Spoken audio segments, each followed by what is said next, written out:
Olá! De acordo com a Escola de Negócios de Stanford, existem 3 fatores críticos para o bom funcionamento de um time: autoconsciência, empatia e responsabilidade. Fica aí que eu explico. Times são sistemas complexos, compostos por indivíduos que têm preferências, habilidades, experiências e até hábitos diferentes uns dos outros.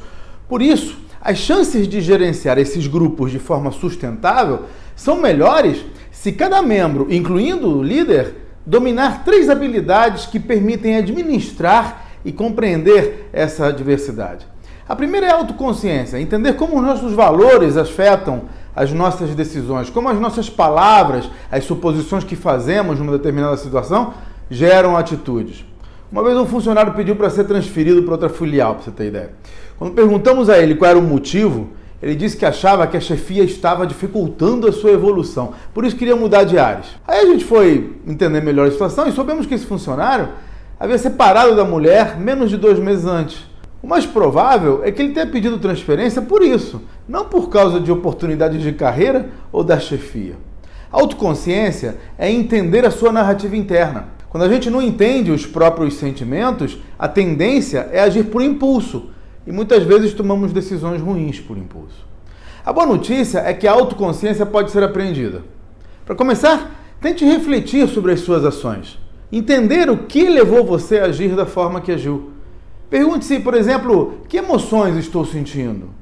O que é realmente o fato e o que é conjectura ou interpretação minha? Como a minha experiência anterior, traumas e crenças podem estar afetando o meu julgamento nesta situação? Entendendo melhor os seus próprios motivos, você pode tomar melhores decisões. O segundo ponto é a empatia. Isso implica em colocar-se no lugar das outras pessoas, a pensar no impacto das nossas ações sobre elas. A maioria dos líderes que eu conheço não tem ideia do impacto das suas palavras e das suas ações sobre os seus colegas ou subordinados. Eu mesmo, às vezes, não tenho essa consciência. Uma vez eu chamei uma funcionária que eu gosto muito para dar umas dicas sobre planejamento de carreira. Cara, a intenção era ajudá-la, mas ela saiu de lá e foi chorar. Chorar mesmo, porque achou que eu estava insinuando que ela podia ser demitida. Nada mais longe da verdade. O fato é que, se a gente não tiver noção do impacto que exercem as nossas ações nos outros, é difícil mudar a forma como nos comportamos. Uma maneira eficaz de criar empatia é perguntar-se, ou perguntar às próprias pessoas, o que pode ter causado aquele comportamento. Uma vez eu comentei com uma amiga que mora na França, que achava muito difícil ser empresário lá. Realmente o negócio é bem complicado. Entre outras coisas, a gente não pode demitir sem justa causa, por exemplo. Bom, aí eu sei que a conversa começou a subir o tom e eu não entendia como é que ela não aceitava que a dificuldade para demitir tinha como consequência a redução da oferta de empregos. Isso é tão óbvio para mim. Aí eu comecei a fazer perguntas e descobri que os pais dela haviam sido demitidos quando ficaram mais velhos. Isso foi um trauma para ela na juventude. Então, ela prefere ter menos empregos estáveis do que uma economia com mais empregos, mas com risco constante de ser demitido. Enfim, sem fazer juízo de valor, pelo menos eu entendi o que levava ela a pensar dessa forma. O ponto aqui é que, ao conhecer o ponto de vista da outra pessoa, a gente consegue entender melhor os motivos que a levaram a agir daquela determinada forma. Sei lá, dessa maneira a gente pode pelo menos reduzir o estresse. Finalmente, o terceiro fator crítico de sucesso nos times é a responsabilidade pessoal, o que implica em aceitar que provavelmente temos alguma culpa pelo que está dando errado. E isso só já é meio caminho andado para resolver a situação.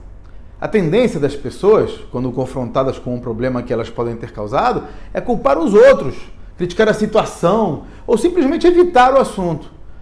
Mas se o time não estiver funcionando bem, é muito provável que todos os membros do grupo tenham contribuído de alguma forma para essa dificuldade. Dificilmente a culpa é de um só. A tendência é colocarmos a culpa no último elo da cadeia, mas se analisarmos melhor a situação, é provável que nós também tenhamos uma parcela da responsabilidade pelo que aconteceu.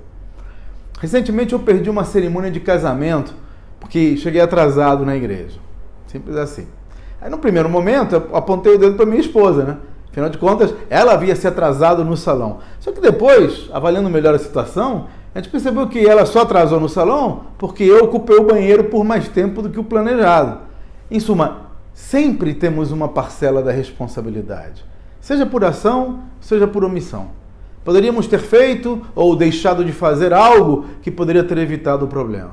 E entender isso e parar de apontar o dedo para os outros nos permite modificar o comportamento, evitar que o problema se repita outra e outra vez. Concluindo, para agir de forma mais ponderada, faça 3 coisas. Primeira, tente entender as suas próprias ações, o que levou você a fazer o que fez.